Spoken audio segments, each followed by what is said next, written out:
saya Ahmad Saifuddin, tapi lebih akrab dipanggil Kang Giri. Saya asli Cisauk. Kebetulan saat ini saya sedang menggeluti dunia tanaman hias, yaitu kembang pihong. Sebelumnya saya sebagai petani padi dan saya juga pembudidaya ikan. Namun dari perjalanan seiring waktu, saya sekarang lebih fokus di dunia kembang pihong. Karena setelah sekian lama saya geluti, ternyata prospek dan potensi cuannya lebih signifikan di dunia kembang pihong.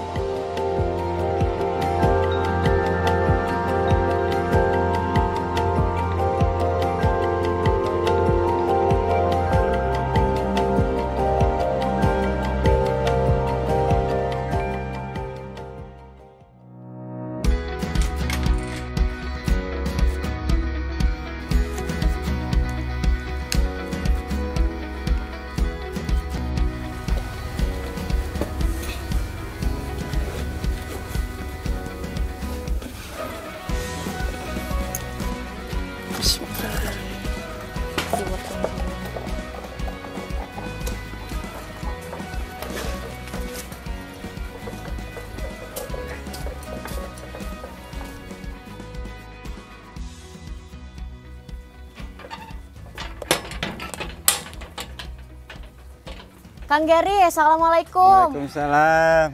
Sehat Kang? Alhamdulillah. Ini mau ke kebun? Betul. Wah, kebetulan banget. Saya pengen belajar pihong sama Kang Giri. Oh boleh. Kebun aja berarti. Ikut ke kalau kebun. belajar pihong. Ya. Ayo, let's go. Lihat mana Kang?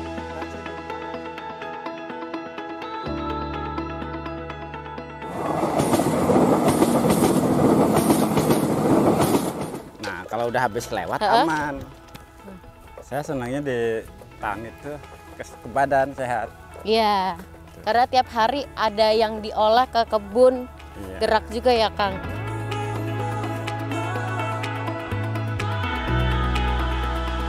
Kang, Yap. ini luas banget. Berapa luasnya Kang?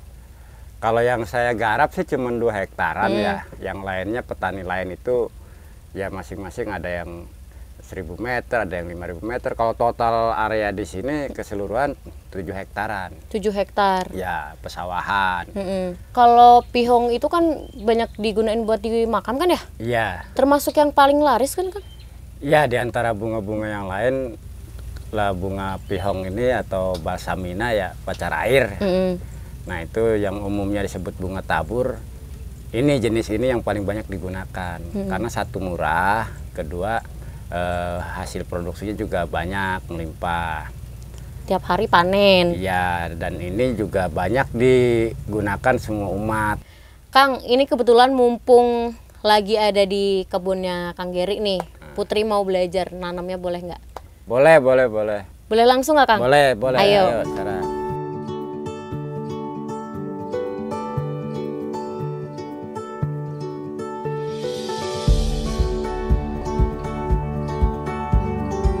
Kang, kalau mau tanam itu kan biasanya ada persiapan lahan, itu ngapain aja sih Kang?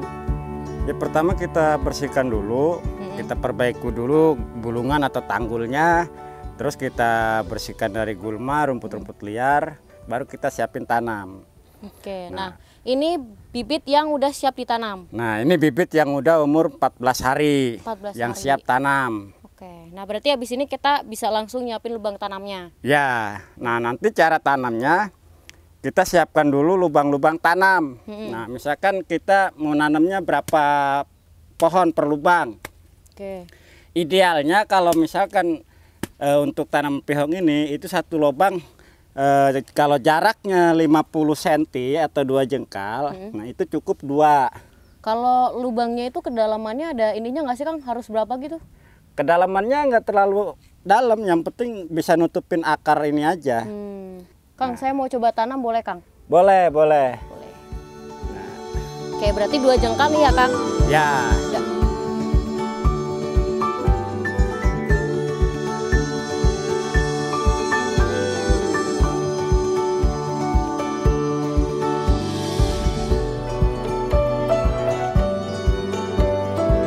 Kang, tadi kan kita udah nanam. Ya. Terus ini mau panen, yang udah bisa dipanen tuh yang kayak gimana Kang? Ya ini dia kalau udah keluar kembang tuh udah bisa dipanen. Oh, Nah kalau dari bentuk kembangnya sendiri, kebanyakan mereka tuh pembeli maunya yang yang merah. pekaran baru. Yang apa, Kang? Pekaran baru itu jadi dia nggak rontok kelopaknya. Kalau kata orang dulu disebutnya kembang 7 warna. 7 warna. Ya jadi kembang 7 warna dia ada pink, ungu, putih, krem, merah muda, merah cerah kayak gini, ada merah tua. Jadi ini disebutnya kembang 7 warna. Satu ini metiknya bayarannya saya bayar 10.000. Satu ini penuh, ya. Jadi dia 1 jam itu dapat 1 oblong.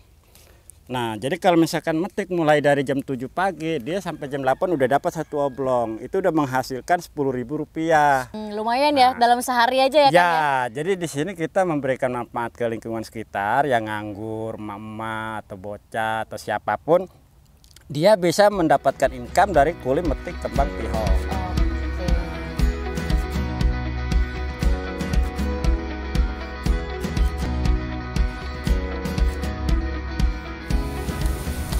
Pak, Ya, boleh saya bantuin metik? Oh boleh Bu.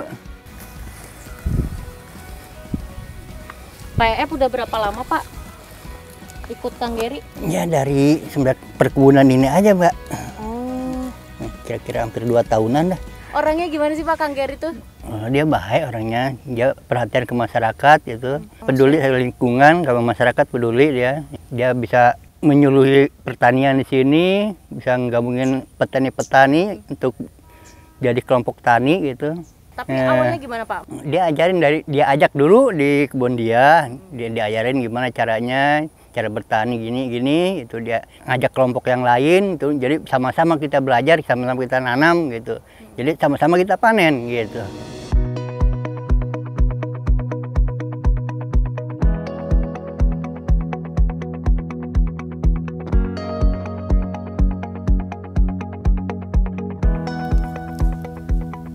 Nah, udah banyak nih Kang. Cukup ya?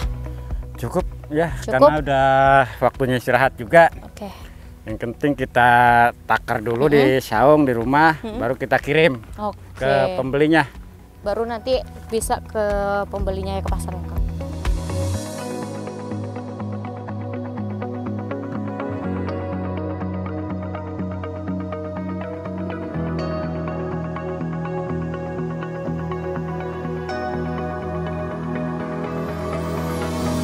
Background akademik saya kan Fakultas Tarbiyah ya, jurusan Pendidikan Agama Islam. Karena saya lebih senang dunia kebebasan, nggak mau ada ikatan, jadi lebih mengarah ke wirausaha seperti jadi petani. Kalau secara kompetensi saya di petani ya saya mungkin ngikutin jejak orang tua gitu. Cuman lama-lama ya saya jadi lebih menyenangi pertanian ini karena semua ditentukan oleh dari kitanya sendiri. Jadi sampai sekarang saya menikmati profesi jadi petani ya karena kita bisa menentukan juga berapa sih income yang pengen kita kejar sesuai potensi yang kita miliki dan pangsa pasar yang ada di sekitar kita.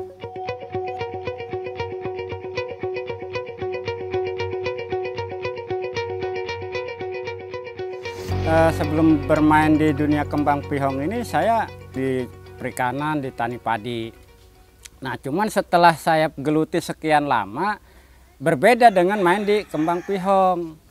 Ternyata kembang pihong itu kita bisa panen tiap hari dan kita bisa jual tiap hari. Jadi kenapa saya beralih ke dunia kembang pihong? Dari sisi modal nggak terlalu besar, resiko juga nggak terlalu seperti tanaman lain. Di satu sisi juga memang kembang pihong masih belum banyak diminati orang, baik dari segi pertaniannya ataupun perdagangannya, hanya beberapa segelintir orang saja, sehingga ada peluang yang besar buat kita untuk memulai bisnis atau jadi petani pihong.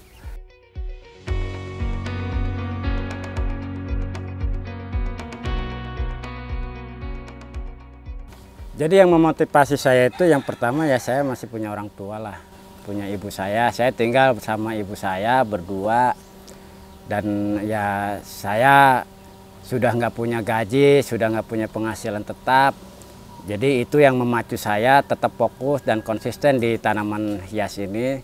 Nah, jadi saya terinspirasi teman saya yang di Jawa Timur. Sampai hari ini dia alhamdulillah gitu masih eksis di tanaman kembang, sampai dia punya tokonya udah 70 toko kios kembang dan 70% itu dia supply dari dia sendiri. Nah, mudah-mudahan harapan saya juga itu bisa tercapai.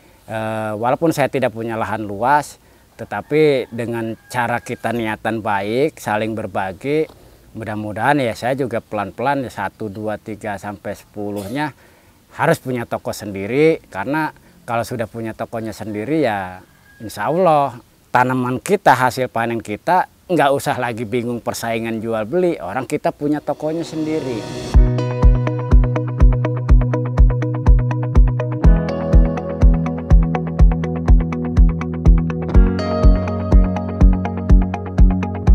Kalau tidak lepas dari background saya sebagai pendidik, ya kalau guru kan saya mengajari orang yang tidak tahu menjadi tahu. Nah, cuman setelah saya telaah lagi, saya harus naik kelas nih, bukan hanya menjadikan orang yang tidak tahu menjadi tahu, tetapi orang yang sudah tahu menjadi bisa. Setelah orang itu tahu dan orang itu bisa, saya didik supaya dia benar, kan gitu. Karena udah tahu, udah bisa, banyak yang nggak benar, banyak potensi yang saya miliki yang harus saya kembangkan dan saya tularkan. Nah, akhirnya ya alhamdulillah setelah saya memulai di Cisauk, ternyata sekarang ini semakin banyak juga yang ikut jadi petani atau nanam kembang pihong. Nah, alhamdulillah itu salah satu yang saya rasakan. Ya mudah-mudahan itu manfaat juga buat saya, meskipun saya tidak membagikan hasil nih, hasil gua jual pihong, tetapi nih lu kalau mau cari duit nih lu tanam pihong. Nah, insya Allah buat yang baru ingin memulai, kita bibit kita sediakan, terus kita coba bangun kemitraan dengan cara membangun dalam hal jual belinya. Atau misalkan teman-teman punya lahan tetapi nggak punya modal, kita carikan investor. Nah, yang penting konsistensi, ya artinya bagaimana kita membangun kesepakatannya.